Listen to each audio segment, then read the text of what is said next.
Assalamualaikum teman-teman. Kali ini pembahasan kita yaitu mengenai ya Bang Heri Pras ya dengan Ustaz Nuruddin.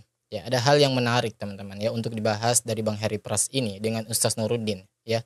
Jadi Bang Heri Pras ini ya membongkar tulisan lamanya Ustaz Nuruddin yang ternyata Ustaz Nuruddin ini itu lebih memilih jadi Syiah ketimbang jadi Salafi atau Wahabi katanya. Ya kalau disuruh pilih antara dua hal yang ini ya pilih mana nih? Ya Syiah atau Salafi? Ya katanya lebih milih jadi Syiah. Ya sebenarnya haknya Ustaz Nuruddin ya jika memang lebih memilih Syiah ketimbang Wahabi. Ya bahkan haknya Ustaz Nuruddin juga ya kalau mau murtad misalnya. Ya karena ya la ikraha fiddin. Ya sebab ya nggak ada paksaan dalam beragama. Ya Ustaz Nuruddin ini mau jadi Syiah atau mau jadi Salafi terserah Ustaz Nuruddin saja. Ya cuman kalau Ustaz Nuruddin ini ya menarasikan seolah-olah Syiah ini lebih baik, ya seolah-olah mau menormalisasi Syiah di Indonesia, ya maka jangan salahkan kami. Ya jika mengkritisi, ya mencegah narasi Anda. Ya, karena kami tidak ingin pemahaman Syiah dianggap normal di Indonesia. Ya, bahkan beredar luas di Indonesia. Ya, baik kita akan ya simak dulu video dari Bang Heri Pras. Ya, nanti kita akan simak juga video dari bantahan ya dari Ustaz Nuruddin.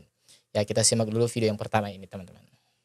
Ini diposting oleh Mang Udin pada tanggal 22 Mei 2021. Berarti jadi ini jejak digital, teman-teman ya. Sekitar 3 tahun yang lalu. Ya, dia benar. Sudah memilih, teman-teman. Memilih lebih baik menjadi Syiah daripada Wahabi, teman-teman. Yeah.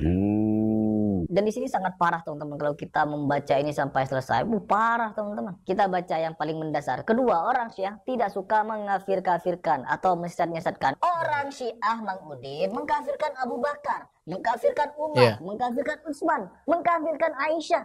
Jadi salah satu sebab katanya Ustaz Nuruddin ini lebih memilih Syiah ketimbang Salafi Wahabi ya karena katanya orang-orang Syiah ini yaitu tidak suka mengkafir-kafirkan.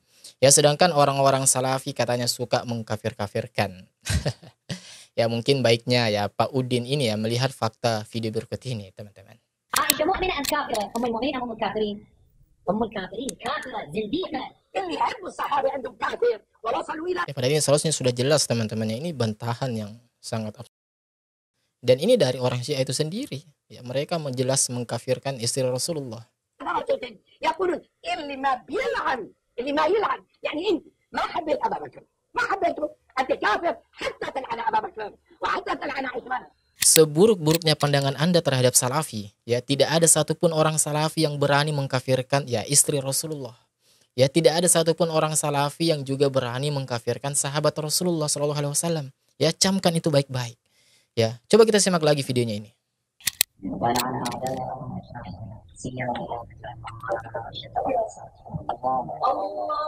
Subhanallah. Ini artinya teman-teman ya. Kalian bisa baca ini. Ya Allah, ini sudah jelas. Ya, tidak hanya istri Rasulullah, mereka juga mengkafirkan ya para sahabat yang mulia Rasulullah. Ya, Abu Bakar, ya Umar, yang kita tahu mereka berdua ini yang saat ini kuburan beliau, makam beliau itu ada di samping Rasulullah. Kok bisa-bisanya itu gitu loh. Ya didoakan keburukan oleh orang-orang Syiah dan itu hanya ada di orang-orang Syiah, teman-teman. Bahkan orang-orang Syiah itu mengkafirkan istri Rasulullah di dalam sholatnya. Ya di dalam doa ya sholat ketika kunut ya diucapkan itu doa-doa kafir kepada istri Rasulullah SAW. Ya yaitu Aisyah radhiyallahu anha. Ya astagfirullahaladzim. Ya coba kita simak ya klarifikasi dari Ustaz Nuruddin ya tentang jejak digital yang terungkap kembali. Itu tulisan sebetulnya saya tulis waktu saya jadi mahasiswa dulu. Senang-senangnya baca buku, baca aliran-aliran. Saya pikir-pikir Syiah masih mending nih ketimbang Wahabi. Wahabi cara berpikirnya jumud, dikit-dikit bid'ahin orang, dikit-dikit mengkafirkan, dikit. Syiah masih mending lah daripada Salafi katanya. Ya Syiah itu berpikirnya lebih baik gitu ya. Kalau orang-orang Salafi itu jumud, ya suka mengkafirkan. Ya padahal kita tahu siapa kelompok yang berani mengkafirkan istri Rasulullah dan para sahabat. Ya bukan dari kalangan orang-orang Salafi, teman-teman. Dikit-dikit apa pandangannya itu cenderung eksklusif begitu ya sesama muslim itu. Kadang kata-katanya juga kasar, vulgar gitu ya. Lebih kasar mana dengan kata-katanya orang Syiah? Aisyah mu'minah am kafirah? Ummul mu'minin am ummul kafirin? Ummul kafirin kafirah zindiqah. Jadi sudah jelas teman-teman ya, lebih keras dan lebih kasar kata-katanya orang Syiah. Kemudian terlalu ofensif kalau mengkritik. Sementara orang Syiah ada Bakir Sadr, Masya Allah, yang punya falsafah tuna itu. Masya Allah, Hatta oleh katanya. beberapa dosen saya sendiri sebagai buku yang bagus. termasuk Grand Syekh Al-Azhar. Ya, lihat. Terus kalau orang mengakui hal positif dalam mazhab Syiah atau tokoh tertentu di Syiah, apakah itu artinya jadi orang Syiah? Teruntuk Pak Nuruddin yang tercerdas, ya, si paling paham filsafat. Ya, nih ya, coba dengar. Kalau Anda mau menilai Syiah itu, ya jangan lihat satu tokoh saja, ya tetapi lihat Syiah secara umumnya itu seperti apa. Ya pemahamannya bagaimana, perilakunya orang-orang Syiah secara umum. Ya, hanya ada di orang-orang Syiah zina dilegalkan dengan alasan nikah mut'ah.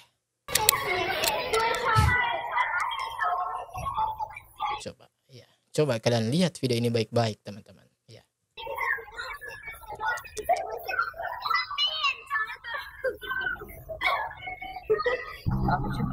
Ini juga perhatikan baik-baik ini, teman-teman.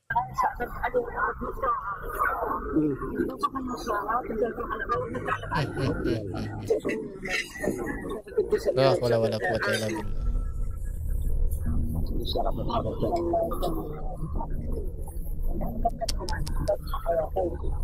Coba ya, kelompok yang seperti ini teman-teman yang dipilih oleh Ustaz Nuruddin.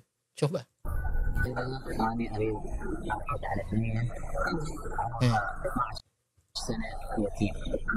Saya tidak ingin melakukan pernikahan resmi, saya ingin melakukan pernikahan sementara atau mut'ah katanya. Nah, ini sepertinya kalau kami dua ini syekhnya ya, syekhnya di Syiah itu ada. Ini syekhnya di orang Syiah ya. Ada orang yang bertanya atau berkonsultasi istilahnya terhadap yang mereka anggap itu sebagai syekh.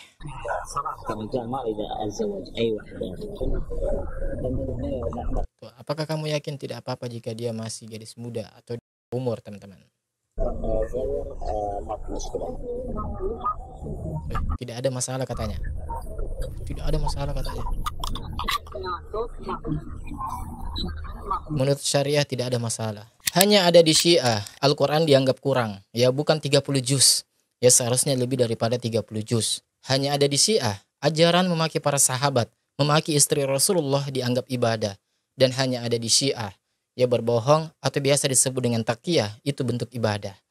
Ya seburuk-buruknya orang Salafi, nggak ada yang mereka itu ya seperti itu, yang separah orang Syiah, teman-teman.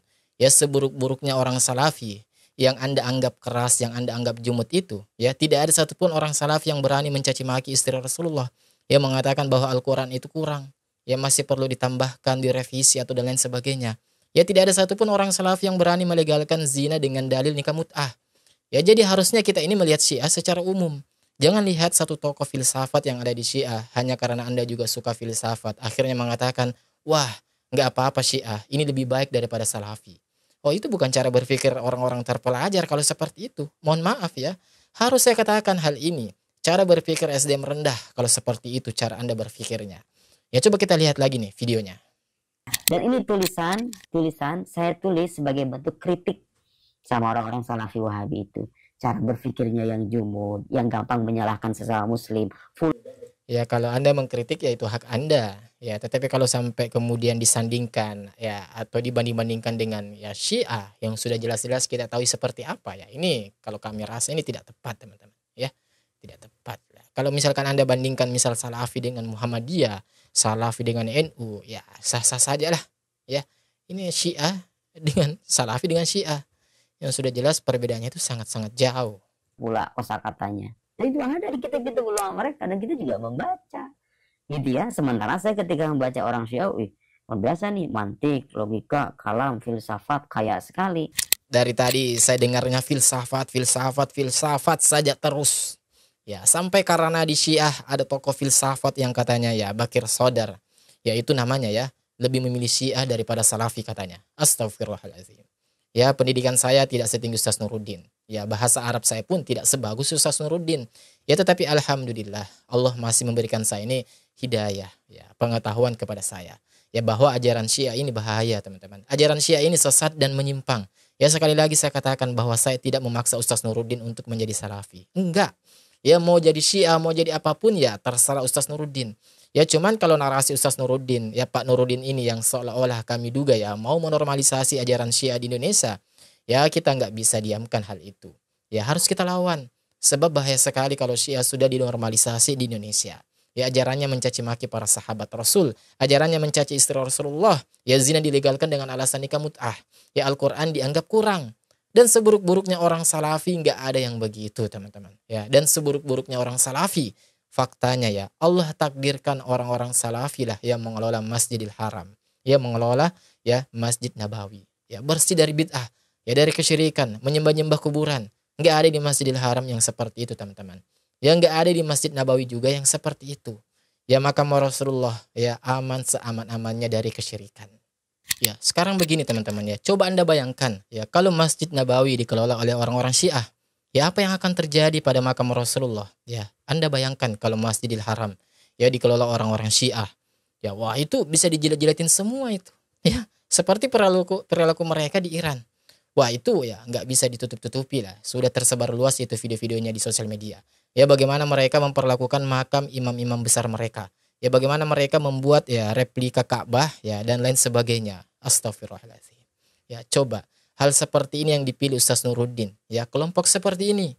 Ya lebih memilih itu daripada memilih Salafi. Ya, katanya Wahabi iblis, Wahabi sesat.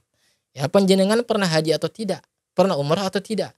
Ya logikanya gini teman-teman ya. Mustahil Allah Subhanahu wa taala rela Masjidil Haram dan Masjid Nabawi diimami oleh iblis. Ya kan gak mungkin. Ya jadi ya bencilah ya, tapi jangan juga sampai sebegitu dungunya gitu.